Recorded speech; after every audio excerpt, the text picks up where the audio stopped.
183 గజాల 3BHK villa కేవలం 25 లక్షలు మాత్రమే. నమస్తే, వెల్కమ్ టు సుమన్ టీవీ. తెలంగాణలో కాంగ్రెస్ ప్రభుత్వం అమలు చేస్తున్న ఉచిత బస్సు ప్రయాణ హామీ విజయవంతంగా కొనసాగుతుంది. రాష్ట్ర వ్యాప్తంగా ఆర్టీసీ బస్సులు మహిళా ప్రయాణికులతో కిక్కిరిసిపోతున్నాయి. కండక్టర్కు గుర్తింపు కార్డును చూపెట్టి జీరో టికెట్లను పొందుతున్నారు.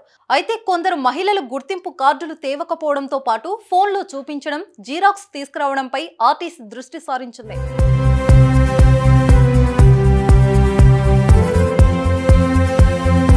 బస్సుల్లో ఉచిత ప్రయాణ పథకానికి ప్రయాణికులు తప్పనిసరిగా తమ ఒరిజినల్ గుర్తింపు కార్డును చూపించాలని టీఎస్ఆర్టీసీ నుంచి ఆదేశాలు వచ్చాయి. ఒరిజినల్ గుర్తింపు కార్డు లేకపోతే ఫ్రీ బస్సు హామీ వర్తించదని చెప్పేసింది. ఈ మేరకు టీఎస్ఆర్టీసీ ఎండీ సజ్జనర్ కూడా ట్వీట్ చేశారు. ప్రయాణ సమయంలో కేంద్ర, రాష్ట్ర ప్రభుత్వాలు జారీ చేసిన ఒరిజినల్ ఆధార్, ఓటర్, డ్రైవింగ్ తదితర గుర్తింపు కార్డులను చూపించి జీరో టికెట్లను తీసుకోవాలని సూచించారు.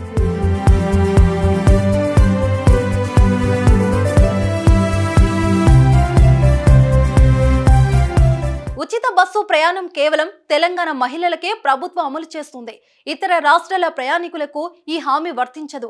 అందుకే ప్రయాణ సమయంలో గుర్తింపు కార్డును తప్పనిసరి అని చేస్తుంది. అయితే కొంతమంది మహిళలు కనబడని జీరాక్స్లు, ఫోన్లలో గుర్తింపు కార్డు ఫోటోలు చూపెట్టి ప్రయాణిస్తున్నారు.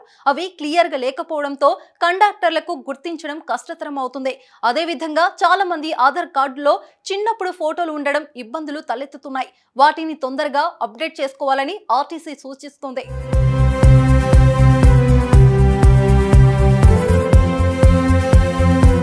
ఇప్పటి వరకు ఎలా ఉన్నా ఇకపై మాత్రం ఒరిజినల్ గుర్తింపు కార్డు ఉండి తీరాల్సిందేనని టీఎస్ఆర్టీసీ వెల్లడించింది.